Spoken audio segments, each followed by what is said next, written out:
Assalamualaikum warahmatullahi wabarakatuh.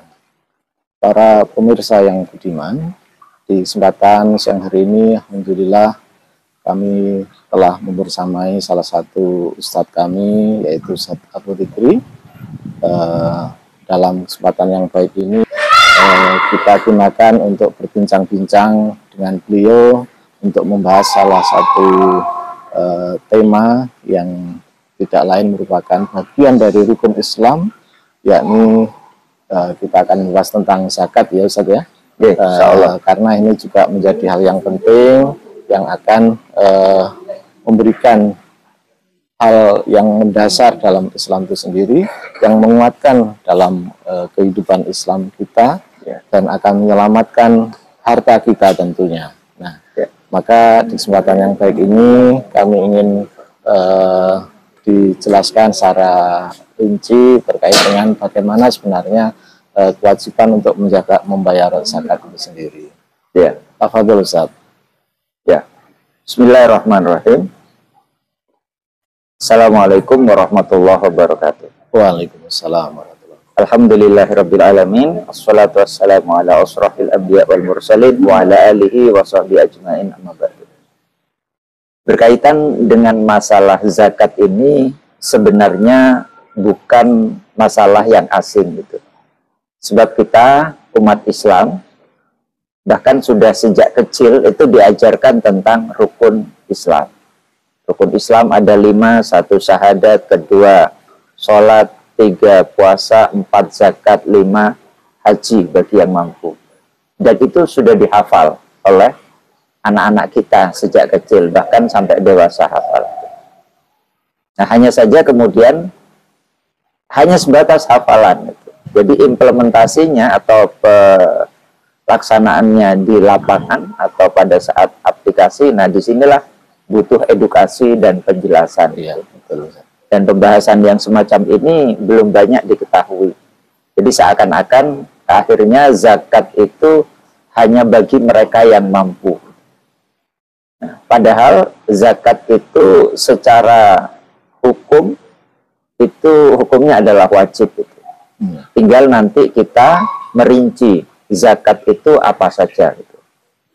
Nah, kalau kita merujuk kepada sirah nabawiyah, bagaimana Rasulullah itu menjalankan kehidupan Islam, khususnya setelah di Madinah, maka banyak sekali jenis-jenis zakat yang kemudian diajarkan oleh Rasulullah. Kalau di dalam Al-Quran itu kan hanya masih secara umum. Allah berfirman, A'udzubillahi minasyaitonirrajim, khudh min amwalikum shadaqatan. Jadi ambillah di antara kalian itu sedekah dari harta kalian. Nah, ini ayat yang menunjukkan wajibnya kita melaksanakan zakat. Jadi sedekah di sini adalah sedekah wajib yang bermakna zakat. Nah, adapun rinciannya zakat seperti itu, seperti apa? Maka kalau kita membuka kitab-kitab fikih, itu akan ketemu banyak. Jadi ada zakat harta atau dikenal zakat mal, itu juga banyak lagi. Ada zakat emas, perak, kemudian ada zakat perniagaan. Ada zakat pertanian, ada zakat peternakan, ada zakat barang temuan. Masya Allah, luar biasa. Temuan. Jadi seperti itu. Nah, itu untuk zakat yang wajib dikeluarkan. Termasuk yang populer di dalam bulan Ramadan ini adalah zakat fitrah. Nah, kaum muslimin sekarang saat ini masih banyak memahami zakat itu zakat fitrah itu aja. Betul. Nah, inilah yang perlu disampaikan ke tengah-tengah umat. Alhamdulillah, Ustaz. Dari sini maka sudah tergambar ya, Ustaz. Ya, sebenarnya kemudian bagaimana sikap umat Islam terhadap kewajiban untuk memilih zakat ini. Pertanyaannya ini, apakah kemudian mereka itu sebetulnya untuk menunaikannya ini, apakah ada hal-hal yang membuat mereka itu semangat untuk menunaikannya ini menjadi kurang? Apakah kemudian masalah apa sebenarnya yang terjadi? Ya, ini begini, ini ada suatu informasi menarik gitu. Iya. Jadi beberapa waktu yang lalu, bulan Februari, Kementerian Agama itu melakukan semacam pertemuan bersama dengan Lembaga Pengelola Zakat Nasional atau LAS gitu, Lembaga Amil Zakat Nasional. Di situ ditemukan informasi bahwasanya potensi umat Islam untuk mengeluarkan zakatnya itu mencapai 400 triliun. Jadi suatu angka yang luar biasa besarnya. Jadi 400 triliun. Nah, akan tetapi dari potensi 400 triliun itu, berdasarkan pengalaman tahun-tahun sebelumnya, itu yang berhasil dikumpulkan, yang diambil itu baru 21 triliun. Masya Allah. Jadi hanya masih 21 triliun. Ya, masih sangat sedikit. Berarti hanya berapa persen ini? Kalau 400 ke 21 triliun itu sekitar 5% yang diambil, yang berarti 95% belum terberdayakan. Betul, belum terambil. Dan itu artinya ketika zakat tidak dijalankan, tidak diamalkan, maka kan dosa, maksiat. Astagfirullah. Jadi banyak umat Islam yang dia kemudian bermaksiat di hadapan Allah.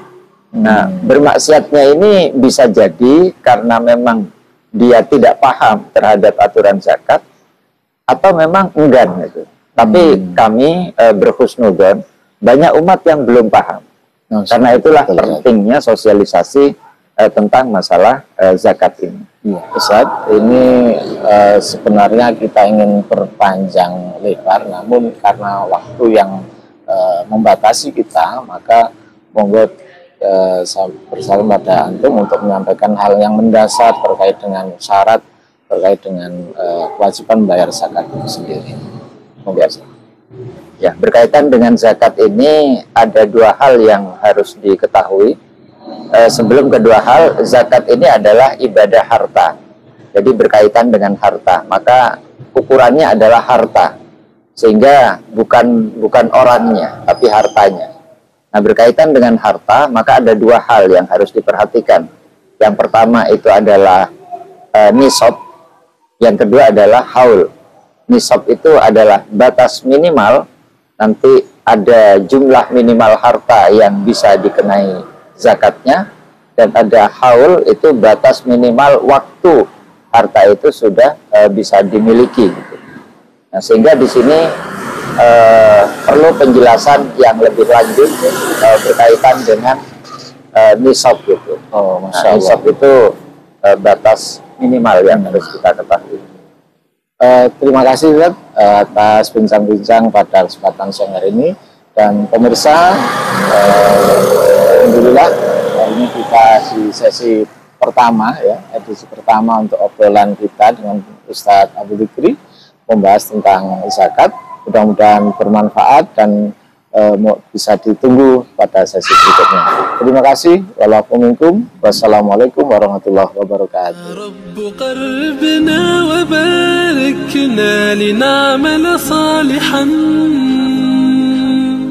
في يدي رسالة التغيير